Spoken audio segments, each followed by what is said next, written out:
صفان دار خونه که مادرش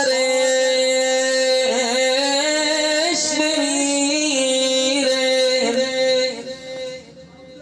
اونی که مادر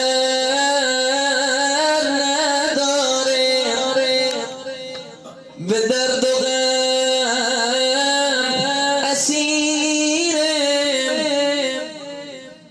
اونی که مادر نداره به درد و غم اسیره.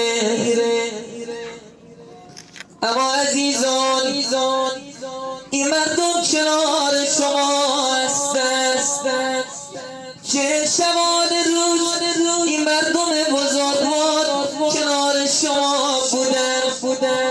امشبم دست دست آمدن این مردم، بعد دقایقی به سلامتی به خونهاشون برمیگردن. دختر میماند و غم فراق مادر، پسر میماند و غم فراق مادر. یه وقتایی میاد توی این خانه